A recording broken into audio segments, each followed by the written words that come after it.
Plants of പാരഡൈസിൻ്റെ അടുത്തൊരു വീഡിയോയിലേക്ക് എല്ലാവർക്കും സ്വാഗതം. ഇതൊരു സെയിൽ വീഡിയോ അല്ല കേട്ടോ. ഇത് നമ്മൾ താമരയ്ക്കും ആമ്പലിനും വളം കൊടുക്കുന്ന വീഡിയോയാണ്. ഈ സമയത്ത് വളം കൊടുത്തില്ലെങ്കിലും പ്രശ്നമൊന്നുമില്ല, എല്ലാവരും നന്നായിട്ട് പൂവിടും. പക്ഷേ നമ്മൾ വളം കൂടെ കൊടുക്കാമെന്നുണ്ടെങ്കിൽ പൂവിൻ്റെ വലിപ്പവും കൂടും, പൂവിൻ്റെ എണ്ണവും കൂടും. അതുകൊണ്ടാണ് വളം കൂടെ കൊടുക്കുന്നത് കേട്ടോ. പിന്നെ രണ്ട് രീതിയിൽ വളം കൊടുക്കുന്നത് കാണിക്കുന്നുണ്ട്. രാസവളവും കൊടുക്കുന്നുണ്ട്, ജൈവവളവും കൊടുക്കുന്നുണ്ട്. അപ്പോൾ രാസവളം എല്ലാവർക്കും കൊടുക്കാൻ താല്പര്യം കാണത്തില്ല. അങ്ങനെയുള്ളവർക്ക് ജൈവവളം കൊടുക്കേണ്ടത് എങ്ങനെയാണെന്നും കൂടെ കാണിക്കാവേ. നമ്മൾ അടിവളമായിട്ട് ചാണകപ്പൊടി എല്ലുപൊടിയും നട്ട് വെച്ചിട്ടാണ് നടുന്നത്. എന്നിട്ട് പിന്നെ സ്റ്റാൻഡിങ് ലീഫൊക്കെ വരുന്നതിന് മുമ്പ് നമുക്ക് വളം കൊടുക്കാം. ലീഫ് അത്യാവശ്യം ഫ്ലോട്ടിംഗ് ലീഫ് തന്നെ കുറച്ച് വലിയ ലീഫായി കഴിഞ്ഞാൽ നമുക്ക് വളം കൊടുക്കാം കേട്ടോ. അതുകൊണ്ട് ഇത് വാസുകിയാണോ. വാസുകി ഒരു ഹാർഡി വെറൈറ്റിയാണെന്ന് പറയുന്നത്. പക്ഷേ ഹാർഡി വെറൈറ്റി എന്ന് എനിക്ക് തോന്നുന്നില്ല കേട്ടോ. സെമി ട്രോപ്പിക്കലായിരിക്കും. ഈ സമയത്തൊക്കെ നന്നായിട്ട് പൂക്കുന്നുണ്ട് കേട്ടോ. അത് വളമൊന്നും കൊടുക്കാത്ത അടിവളം മാത്രമേ ഉള്ളൂ അങ്ങനെ ഇത്രയും പൂക്കുന്നത്. അതുകൊണ്ട് ഇത് റോസാപ്പൂ വേണ്ടോ. റോസാപ്പൂ 2 പൂ പൂത്തായിരുന്നു, ഇപ്പം 3ാമത്തെ പൂ വരുന്നുണ്ട്. എല്ലാ താമരകളും ഇപ്പോഴും നന്നായിട്ട് പൂത്തു തുടങ്ങി. ഇന്ന് ഞാൻ അടിവളം മാത്രമേ കൊടുത്തിട്ടുള്ളൂ, എല്ലാത്തിനും വളം കൊടുക്കാൻ പോകുന്നതേ ഉള്ളൂ കേട്ടോ. ഇത് നീലിമയാണ്. നീലിമ ഒരു രക്ഷയില്ലാത്ത ബ്ലൂമിങ് കേട്ടോ. എന്തൊരു പൂവാണ് പിടിക്കുന്നതെന്നറിയോ, ഇഷ്ടം പോലെ അങ്ങ് പിടിക്കുമോ. പിന്നെ ഇവിടെ നല്ല കാറ്റാണ്, മുകളിലായോണ്ടേ ഞങ്ങൾ കുറച്ച് മല ഏരിയ, അന്നേരം കാറ്റുണ്ട്, പൂക്കളെല്ലാം ഒടിഞ്ഞു വീഴും. അതുകൊണ്ട് ഇത് അളവിനെടുക്കുന്നതേ. നമ്മുടെ കൊച്ചുങ്ങൾക്ക് മരുന്ന് കൊടുക്കുന്ന അത് തന്നെ ആ ക്യാപ്പിനകത്ത് ഞാൻ അളവിനെടുക്കുന്നത്. അതുകൊണ്ട് ഞാൻ ഇത്ര എടുക്കുവേ. ഐസ്ക്രീം സ്പൂണിന് 1 സ്പൂൺ എന്നൊക്കെ പറയും. പക്ഷേ എൻ്റെ ഇവിടുത്തെ മണ്ണിന് ഇത്രയും വളം വേണമേ. നിങ്ങളുടെ മണ്ണിന് വളക്കൂറുണ്ടെന്നുണ്ടെങ്കിൽ ഇത്രയും കൊടുക്കണ്ട, ഇച്ചിരി താഴ്ത്തി കൊടുത്ത് നോക്കണം. അതിൽ ഓക്കെ ആണെന്നുണ്ടെങ്കിൽ പിന്നെ അടുത്ത പ്രാവശ്യം കുറച്ചും കൂടെ കൂട്ടി കൊടുത്ത് നോക്കാം കേട്ടോ. അതാണ് ഇങ്ങനെ പേപ്പറിലിട്ട് പൊതിയണം. പൊതിഞ്ഞിട്ട് നമുക്ക് ഓരോ ടബിലും കൊണ്ടുവച്ച് കൊടുക്കാം കേട്ടോ. വളം കൂടിയിട്ടുണ്ടോയെന്ന് അറിയുന്നത് എങ്ങനെയാണെന്നറിയോ, പിറ്റേന്ന് നോക്കുമ്പോഴേ ഇലയൊക്കെ വാടി നിൽക്കും. അങ്ങനെ ആണെന്നുണ്ടെങ്കിൽ നിങ്ങൾ എന്താണെന്നറിയോ, പെട്ടെന്ന് തന്നെ ആ വെള്ളം ഫുൾ ചരിച്ച് മാറ്റിയിട്ട് പുതിയ വെള്ളം നിറയ്ക്കണം. എന്നിട്ട് അരമണിക്കൂർ കഴിയുമ്പോൾ, അരമണിക്കൂറോ 1 മണിക്കൂറോ കഴിയുമ്പോൾ വീണ്ടും ആ വെള്ളം ചരിച്ച് കളയണം, വീണ്ടും പുതിയ വെള്ളം ഒഴിച്ചു കൊടുക്കണം. അങ്ങനെ 2-3 പ്രാവശ്യം ചെയ്യണം കേട്ടോ. അവിടെ ആമ്പലിൻ്റെ ടബിൻ്റെ നടുക്കല്ലേ നമ്മൾ ആമ്പൽ വെക്കുന്നത്, ആമ്പലിൻ്റെ സൈഡിലാണ് വളം കൊടുക്കണ്ട കേട്ടോ. ഇപ്പം ഈ സൈഡിൽ കൊടുത്തെങ്കിൽ അടുത്ത പ്രാവശ്യം കൊടുക്കുമ്പോൾ മറ്റൊരു സൈഡിൽ കൊടുക്കണം കേട്ടോ. താമരയ്ക്കും അതേ കണക്ക് എവിടെയെങ്കിലും കൊടുക്കാം കേട്ടോ. താമരയ്ക്ക് നമ്മൾ റണ്ണർ ഓടാത്ത ഭാഗം നോക്കി എവിടെയെങ്കിലും കൊടുക്കാം. താമരയ്ക്കും അതേ കണക്ക് തന്നെ ഇപ്പോൾ കൊടുക്കുന്ന ഭാഗത്തല്ല അടുത്ത പ്രാവശ്യം കൊടുക്കേണ്ടത്. അടുത്ത 2 ആഴ്ച കഴിയുമ്പോൾ അടുത്തൊരു ഭാഗത്ത് കൊടുക്കണം കേട്ടോ. ആമ്പലിന് 2 ആഴ്ച കൂടുമ്പോൾ വളം കൊടുക്കണ്ട കേട്ടോ. അതാണ്ട് പിന്നെ അത് കണക്ക് നിങ്ങൾ ജംബോ ടബിലാണ് വെച്ചിരിക്കുന്നതെന്നുണ്ടെങ്കിലേ അത്രയും വളം പോരാ കേട്ടോ. നമ്മൾ സാധാ ടബിൽ വെക്കുന്ന വളം പോരാ. ഈ ഒരു പൊതി അതേ കണക്ക് 3 പൊതി എടുക്കണം, 3 സൈഡിലായിട്ട് വെച്ച് കൊടുക്കണം.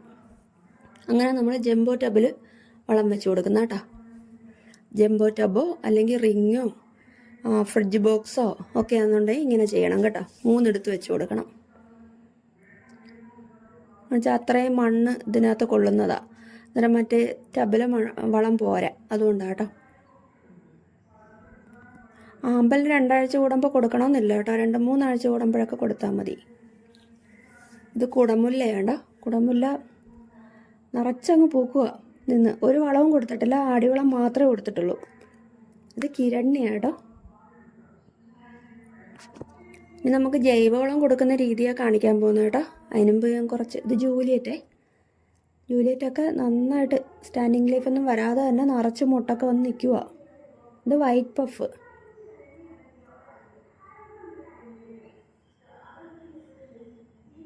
ഇത് നിത്യകല്യാണി കേട്ടോ. എല്ലാവരും നല്ലപോലെ പൂത്ത് നിൽക്കുക. ആരെയും പ്രത്യേകിച്ച് എടുത്തു പറയേണ്ട കാര്യമില്ല, എല്ലാവരും നന്നായിട്ട് പൂക്കുക. നല്ല വെയിലും കൂടെ ഉണ്ടെന്നുണ്ടെങ്കിലേ എല്ലാവരും നല്ലപോലെ പൂത്തോളും. അടുത്ത് നമുക്ക് ജൈവവളം കൊടുക്കുന്ന രീതി നോക്കാവേ. കുറച്ച് വലിയ ഷീറ്റ് പേപ്പർ എടുക്കണം. എന്നിട്ട് നല്ലൊരു പിടി ചാണകം എടുക്കാം. ചാണകപ്പൊടി, ചാണകമല്ല ചാണകപ്പൊടി. നമ്മുടെ കൈക്ക് നല്ലൊരു പിടി എണ്ണ എടുക്കാം കേട്ടോ. അത്ര ഇട്ടിട്ട് പിന്നെ കുറച്ച് ചെറിയൊരു പിടി എല്ലുപൊടിയും കൂടെ എടുക്കാം. ഈ എല്ലുപൊടി പൂക്കാൻ നല്ലതാണ് കേട്ടോ. ഫ്ലവറിങ്ങിന് നല്ലതാണ് എല്ലുപൊടി. ഇത്രയിട്ട് പൊതിഞ്ഞ് ഇതേ കണക്ക് ഈ അളവ് തന്നെ താമരയ്ക്കും കേട്ടോ, സോറി ആമ്പലിനും. താമരയ്ക്ക് ആദ്യം വെക്കുന്നേ. ഇത് നിത്യകല്യാണിയുടെ ടബ്ബാട്ടോ, വളത്തിൻ്റെ കുറവുണ്ടായി ഇങ്ങനെ നിൽക്കുന്നത്. ഇച്ചിരി നല്ല വലിയൊരു കുഴി ഉണ്ടാക്കിയിട്ട് അതിൻ്റെ അകത്തോട്ട് ഇത് വെച്ച് അങ്ങ് മൂടി കൊടുത്താൽ മതി കേട്ടോ. ഈ പേപ്പർ എന്തോ ചെയ്യും എന്നൊന്നും നിങ്ങൾ ആലോചിക്കേണ്ട കാര്യമില്ല, അതൊക്കെ അങ്ങ് ദ്രവിച്ച് വയ്ക്കോളും കേട്ടോ. ചിലപ്പോൾ ഒത്തിരി ദിവസം കഴിയുമ്പോൾ പൊങ്ങിയൊക്കെ വരും, അന്നേരം അതങ്ങ് എടുത്ത് കളഞ്ഞാൽ മതി. അതുകൊണ്ട് അടുത്ത ആമ്പല്, ഇത് കാർലോസിൻ്റെ കേട്ടോ, കാർലോസ് സൺഷൈൻ്റെ പ്ലാന്റാണ്. ആമ്പലിന് ഇതിനൊക്കെ സൈഡിൽ വലിയൊരു നമ്മൾ കൈ കൊണ്ട് ആ ചെളി ഇച്ചിരി മാറ്റിയിട്ട് അകത്തോട്ടങ്ങ് വെച്ച് കൊടുത്താൽ മതി. ലീഫിൽ നിന്ന് തൈ കിട്ടുന്ന വെറൈറ്റിയാണ് കാർലോസ്, പക്ഷേ ഭയങ്കര പാടാണ് തൈ കിട്ടാൻ കേട്ടോ. ഒരുപാടൊന്നും കിട്ടത്തില്ല, അഥവാ കിട്ടിയാലും അത്രയ്ക്ക് ഹെൽത്തി അല്ലാത്ത, കണ്ടോ, ഹെൽത്തി അല്ലാതെ കിട്ടുന്നത്. അത് പിന്നെ നമ്മൾ എങ്ങനെയെങ്കിലുമൊക്കെ രക്ഷപ്പെടുത്തി എടുക്കണം. അപ്പോഴിത്രയേ ഉള്ളൂ വളം വെക്കുന്ന വീഡിയോ കേട്ടോ. ഇത് ബട്ടർ മിൽക്കാണ് കേട്ടോ, ബട്ടർ മിൽക്കിനകത്ത് മുട്ട വന്നേ, അത് കാണിച്ചതാട്ടോ. വളം വെക്കുന്ന വീഡിയോ ഇത്രയേ ഉള്ളൂ കേട്ടോ. അന്നേരം എല്ലാവരും എന്തെങ്കിലും ഡൗട്ട് ഉണ്ടെന്നുണ്ടെങ്കിൽ ചോദിച്ചാൽ മതി, പറഞ്ഞുതരാം. അറിയാവുന്ന കാര്യങ്ങൾ, എനിക്കറിയാവുന്ന കാര്യങ്ങളാണെങ്കിൽ പറഞ്ഞുതരാം കേട്ടോ. ഡൗട്ട് എന്തെങ്കിലുമൊക്കെ ഉണ്ടെന്നുണ്ടെങ്കിൽ വാട്സപ്പിൽ വന്ന് ചോദിച്ചാൽ മതി കേട്ടോ. ഈ വളം വെക്കുന്ന കാര്യത്തിലോ നടുന്ന കാര്യത്തിലോ എന്തെങ്കിലുമൊക്കെ സംശയങ്ങളുണ്ടെന്നുണ്ടെങ്കിൽ ചോദിച്ചാൽ മതി. ഞാൻ എല്ലാ മെസ്സേജുകളും ഓപ്പൺ ചെയ്ത് റിപ്ലൈ കൊടുക്കാറുണ്ട് കേട്ടോ. ഇപ്പോൾ എൻ്റെ നിന്ന് പ്ലാന്റ് മേടിച്ചിട്ടില്ല, അതുകൊണ്ട് എങ്ങനെയാണ് ഡൗട്ട് ചോദിക്കുന്നത്, അങ്ങനെയൊന്നും വിചാരിക്കണ്ട കേട്ടോ. ഡൗട്ട് പറഞ്ഞു തരുന്നതിനൊന്നും ബുദ്ധിമുട്ടില്ല കേട്ടോ.